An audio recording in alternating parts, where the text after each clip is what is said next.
Selanjutnya kita bakal ngebahas mengenai color atau warna. Nah, warna ini sendiri secara garis besar nih ada tiga, tiga hal utama dalam warna gitu kan. Ada hue, saturation, sama value. Hue ini sendiri itu sebenarnya cuma kata lain dari warna, dari color. Nah, sedangkan saturation ini tuh kayak intensitas warnanya. Jadi, antara terangnya warna dan pucatnya. Semakin tinggi saturasi, semakin terang warnanya. Semakin semakin fresh gitu kelihatannya warnanya, semakin nyala. Tapi semakin rendah saturasi, warna akan semakin pucat. Beda lagi sama value. Value itu maksudnya gelap terangnya, gelap terangnya gitu kan. Semakin tinggi value-nya, semakin ke arah hitam, dia akan semakin gelap. Tapi semakin ke arah putih, dia akan semakin muda gitu. Bedain pucat sama muda, terang sama gelap, beda. Karena ada pink muda yang kayak peach. Nih, yang kayak gini, ini kan mungkin bisa disebut sebagai pink muda gitu, yang kayak peach. Dia ini, pink muda yang peach itu, dia saturasinya rendah, value-nya juga mendekati putih. Tapi kalau pink muda yang hot pink, kan dia juga dibilangnya pink muda kan, yang hot pink gitu. Ya benar, tapi dia itu value-nya yang mendekati putih, saturasinya tinggi, jadi dia kayak nyala gitu. Beda antara dua hal ini. Nah, untuk warna sendiri ini ada formulanya. Kalau misalnya kalian ingin kombinasiin warna gitu dalam sebuah desain gitu kan. Biasanya desain tuh kan banyak warnanya tuh, nggak hanya ada yang satu warna, ada yang warnanya nabrak tapi kok masuk gitu, kenapa bisa? Itu mereka biasanya pakai formula-formula ini. Yang pertama ada monokromatik. Monokromatik ini cuma pakai satu warna, tapi kalian mainin di saturasi sama di value-nya. Kalian mainin di situ nanti tercipta semacam gradasi warnanya. Ada lagi analog. Analog ini tuh kalau dalam color wheel ini dia ngambil tiga warna berderet yang saling samping-sampingan gini. Nah, terus kalau ada lagi complementary, complementary ini dia warna yang bertolak belakang kalau di color wheel. Jadi warna yang namanya juga komplement gitu. Jadi dia tolak belakang, jadi dia saling kontras gitu antara satu warna dengan satu warna lainnya atau nabrak istilahnya. Split complementary juga, tapi ini tuh tiga warna. Jadi ini tuh segitiga gitu. Tinggal kayak kalian putar nanti kalian ketemu kombinasinya. Triad juga sama, tapi ini yang segitiganya sama sisi. Tetradik ini empat warna yang saling komplementari. Makanya kenapa banyak warna-warna yang tadi aku bilang, dia nabrak tapi kok cocok-cocok aja ya, karena ada formulanya sebenarnya untuk nentuin mana yang cocok, mana yang enggak.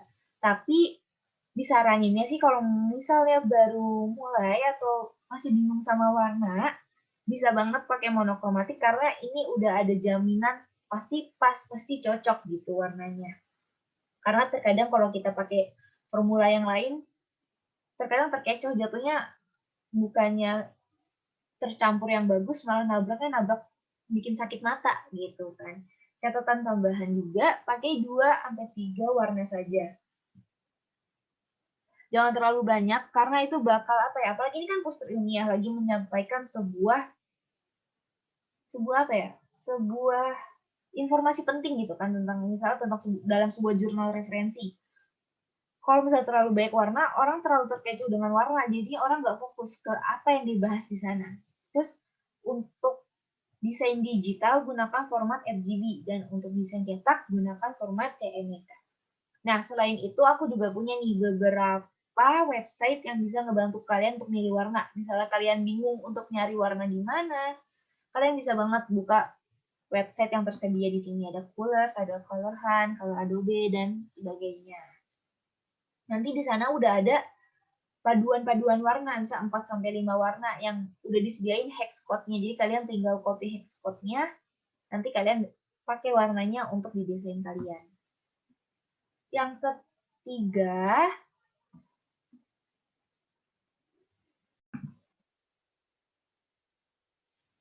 oke, kita lanjut. Yang ketiga kita bakal bahas grafik, foto, dan ilustrasi.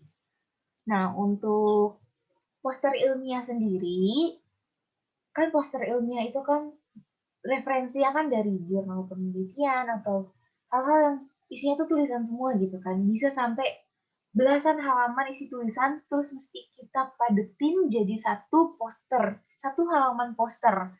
Ya walaupun halamannya ukurannya besar kan tetap aja gitu ya. Kayak kita mesti padetin nih. Nah, terkadang nih suka salah, orang tinggal mindahin aja. Terkadang orang yang bikin poster ilmiah itu, mereka cuma mindahin tulisan tanpa diubah-ubah lagi atau disingkat. Maksudnya di situ disingkat kayak gini, disingkat jadi bentuk grafik, disingkat jadi bentuk ilustrasi dan sebagainya macam gitu. Mereka hanya berupa tulisan sehingga audiens atau orang-orang yang melihat poster itu jatuhnya tuh males gitu. Jatuh kayak pusing gitu ngelihatnya. Nah itu tulisan lagi, mending mereka baca papernya aja langsung dibandingkan tulisan blog di satu halaman, itu lebih pusing. Makanya itu di sini hal-hal yang seperti mungkin di bagian hasil dan diskusi itu kan isinya kalimat-kalimat kan. Itu tuh bisa banget nih diubah untuk jadi grafik, foto, atau pakai ilustrasi seperti di sini. Dia pakai simbol perempuan sama simbol laki-laki untuk menunjukkan persentase. Terus di sini dia juga pakai ilustrasi kepala terus ada lehernya gitu. Di sini dia pakai ada diagramnya. Terus di sini dia membesarkan tulisan persentasenya gitu kan. Ini pakai dia nge-highlight gitu persentasenya. Dan ini yang menurut aku bagus yang seperti ini gitu kan. Karena yang aku pelajari emang poster ilmiah yang bagus itu yang 80% ilustrasi dan 20% tulisan. Jadi kalau bisa nanti kalian kalau misalnya ada referensi yang mau kalian masukin ke poster ilmiah, kalau misalnya dia bisa diubah jadi dalam bentuk visual yang lain seperti grafik dan segala macam, ubah aja. Tapi ubahnya tetap mempertahankan informasi gitu. Ubah jadi suatu ilustrasi, tapi ilustrasi itu tetap menyampaikan informasi yang sama, nggak kurang, nggak lebih. Ilustrasi ini tuh jadi alat komunikasi gitu kan. Jadi representasi dari si isinya. Nah, untuk kalian sendiri, kalau misalnya kalian mau cari ilustrasi atau foto-foto, kalian bisa banget cari di website ini. 3 website ini menurut aku, ini cukup membantu kalian, cukup membantu kita untuk mencari gambar-gambar. Karena, oh ya, kalian juga mesti perhatiin nih, gambar di sini, kayak contohnya yang aku kasih di slide ini gambarnya blur. Nah, kalian tuh nggak boleh pakai gambar yang blur. Kenapa? Gambar ini kan untuk apa ya? Untuk menarik mata juga kan, menarik mata pembaca.